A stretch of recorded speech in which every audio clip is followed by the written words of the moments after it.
If it is relevant, you will hear about it on Issues Today. Here is Bob Gourley.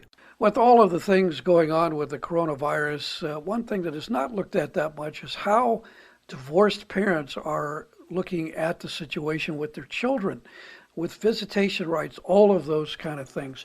We're going to be talking about that today with Joryn Jenkins, who is a divorce attorney, and not only does that, but talks to other lawyers about marketing. She's also written 9 books. And Joryn, good to have you with us on the program. Oh, it's so funny. People ask me how I'm doing in the virus, and my answer always is, you know what? I don't have it, so I'm good.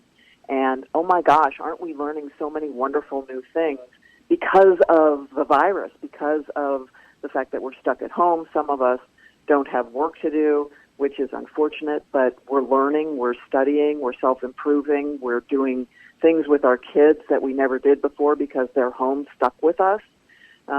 And I write blogs about all of that because I've learned so much in this process. One of the things I've noticed is that my divorced parents are working so hard to get along. I have clients who go to court, and I have clients who don't go to court. Most of my clients who don't go to court still don't like each other much. Right. Yeah. But right. You know why. And underlying issues, right? Sure. But they're smart enough to know that their kids come first and that they need to get along because of that. And they make it happen. So, I was talking to a client the other day, and she really despises her husband and her ex-husband, and he does things all the time that irk her, and she's a friend of mine, so, we talk. But I said to her, so how are the kids doing? And she said, well, and I have to preface this by saying their time sharing was she had 2 days, he had 2 days, and then they swapped the 3-day weekend. Wow. And it was always sticky. Things always happened. There was always a school event that happened in one person's time, and he forgot to tell her, or I suppose she forgot to tell him, I suppose. Right. But in any event, I said, so how are the kids doing? She said, well, they've been with their dad for 20 days. And I thought to myself, wow, I'm wondering how that happened. She said, well, he's immune compromised. And we decided, and he had the kids when this all started, and we agreed that they would stay with him because he was not having to work.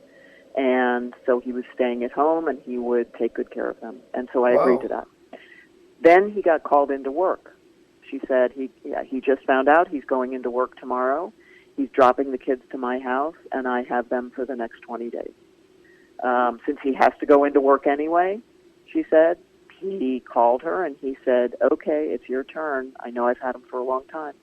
So people are working hard to get along. And here in Florida, even if you're one of those people who goes to court all the time because, the ex is just constantly doing things purposely to make life hard, it has to be an emergency these days. With the virus, courts are having a very hard time operating. Judges are learning to use Zoom and FaceTime and Skype.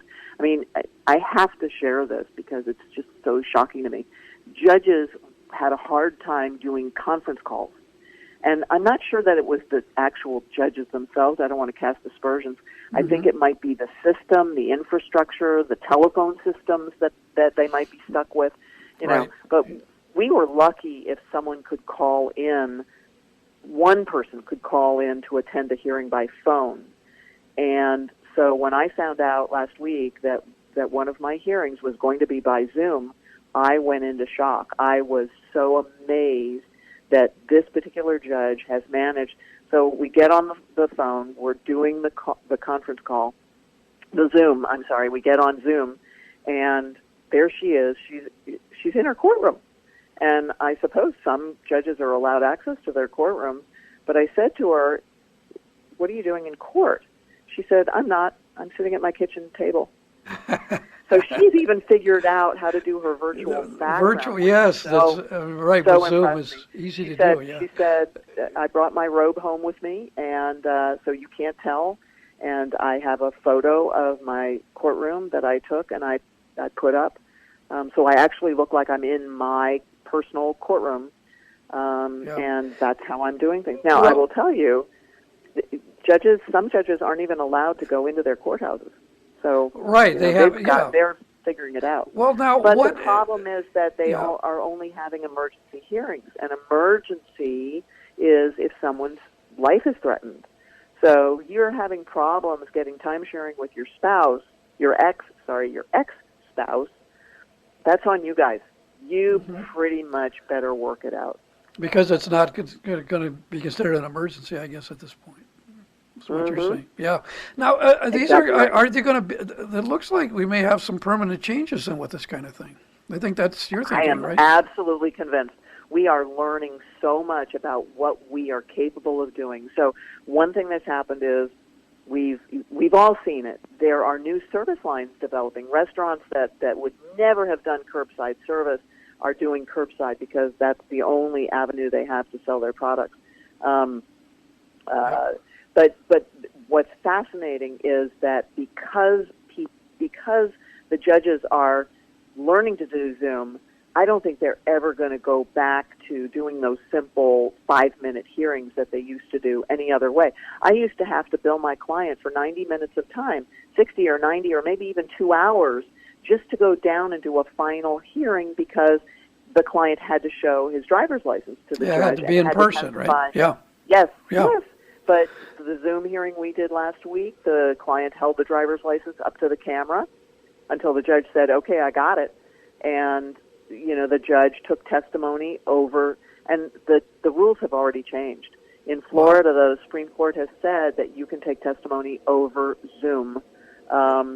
What used to be difficult has become easy. Yeah, I wonder how this is going to go back. I wonder how this is going to affect juries and that kind of thing. Is that, are we going to have a virtual courtroom with jurors also sitting other places? Is that in the realm of possibility? I do think eventually. Really? The problems that will arise in theory are that jurors can't sit for 8 hours a day. I mean, they have a hard time as it is sitting in a dock. Yeah, I've been on a couple of juries. I remember. Yeah, right. Yeah, it's tough. Well, we will see where all of this goes. Joryn Jenkins, thanks for the visits. JorynJenkins.com.